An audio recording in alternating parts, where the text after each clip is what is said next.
कल्पना शक्ति power of imagination कल्पना शक्ति मां वर्णना करछंती कल्पना को यथार्थ भाव मानसिक विरचनार शक्ति बोली कुहाଯିବ जेतेबेले एही शक्तिटी को दिव्य परम सत्तांकर कार्य नियोजित करा हुए सेतेबेले ताहा केवल विरचनक्षम होई रहे नाही ताहा सृजनक्षम भी होई पारे। अवश्य एकथा सत्य जे अवास्तव विरचना बोली केउठारे किछि संभव हुए नाही कारण कल्पित प्रत्येक प्रतिरूप को मानसिक भूमि रे रहिथिबा एक वास्तव सत्य बोली निश्चय कुआ जाई परिबो। कौन कहउचंती आउ थर टिके मन पकेबा। प्रथमे कहिले कल्पना आमे जोटा इमेजिनेशन जोटा करूछु सेटा होची हमर मनर एक शक्ति एवं एइटा जदि एई शक्ति को आमे भगवान को काम रे बा परम सत्ता को काम रे जदि नियोजित करंती ताहाले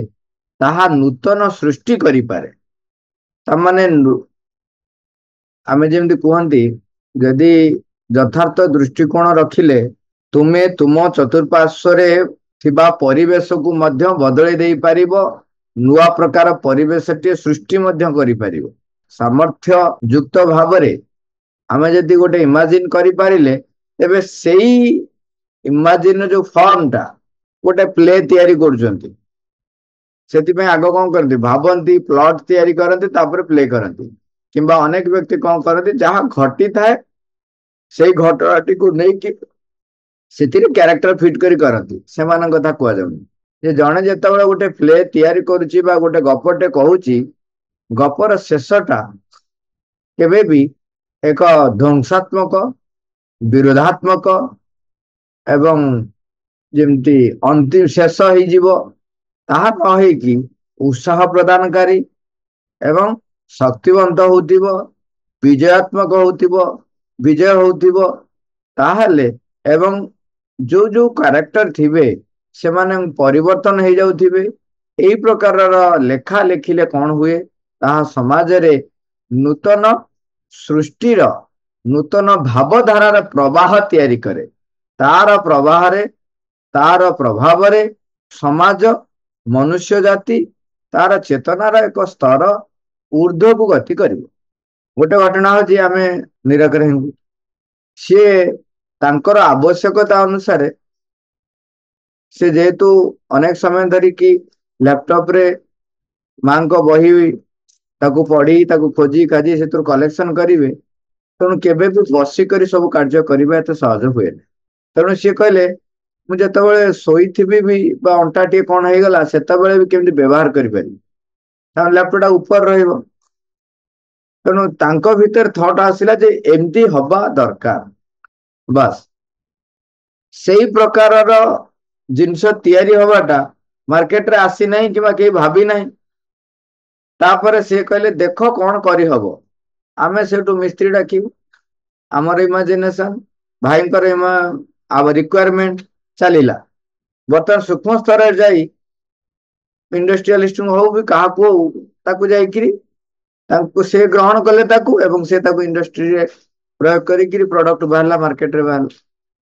एई हमर मातृवन कर्मा गछ मूल आमे थरे कथा होथुलु क्या आइछु समते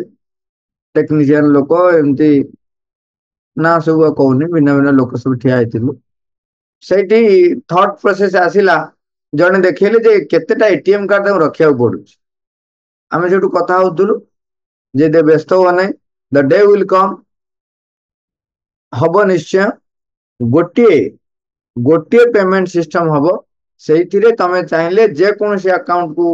पैसा देई परिबो पैसा नै परिबो 7-8 वर्ष पर यूपीआई सिस्टम बाहरला एवं तार परिणाम स्वरूप कोन हला वर्तमान हम समस्त मोबाइल रे सबु धरचो कोनसी एटीएम कार्ड भी विशेष आवश्यक पड़ी न पारे जदि से ताको भलरे व्यवहार करी शिखिथिबे। तेणु मालिक अवश्य एकता सत्य जे अवास्तव विरचना बोली केउटार किछि संभव हुए ना तमे कहि परिबोनी जे अवास्तव बोली किछि जो भावना बा जो रचना जे सृष्टि करूछि कि अवास्तव बोली किछि नाही कारण से जहाँ कल्पना करुछि कारण कल्पित प्रत्येक प्रतिरूप को ମାନସିକ ଭୂମିରେ ରହିଥିବା ଏକ ବାସ୍ତବ ସତ୍ୟ ବୋଲି ନିଶ୍ଚୟ କୁହାଯାଇପାରିବ। ଯୋଉ ସୂକ୍ଷ୍ମ ସ୍ତରରେ ସେଇଟା ନିଶ୍ଚୟ ରହିଥାଏ, ସେଟା ସତ୍ୟ ଆକାରରେ ଥାଏ। ତାପରେ ସେ ରୂପ ଗ୍ରହଣ କରିବା ପାଇଁ ଗୋଟେ ସ୍ଥୂଳରେ ସମୟ ଲାଗିପାରେ। ଯେତେବେଳେ ତୁମେ ଏକ ଅସ୍ୱାସ୍ଥ୍ୟକର ମାର୍ଗରେ ନିଜର କଳ୍ପନାଗତ ନାନା ବିରଚନା ମଧ୍ୟରେ ରହିଯାଇଥାଅ, ନିଜର ନାନା ଭୟ, ତୁମେ ଆଶଙ୍କା କରୁଥିବା ନାନା ଦୁର୍ଘଟଣା ଏବଂ ଦୁର୍ଭାଗ୍ୟର କେତେ କେତେ ମୂର୍ତ୍ତି ଗଢିବାରେ ବ୍ୟସ୍ତରେ ରହିଥାଅ, ସେତେବେଳେ ତୁମେ ନିଜ ଭବିଷ୍ୟତରେ ହିଁ ହାନି କରିବାରେ ଲାଗିଥାଅ। ଅନେକ ଲୋକ ତ କଣ କରନ୍ତି, ଯୋଉମାନେ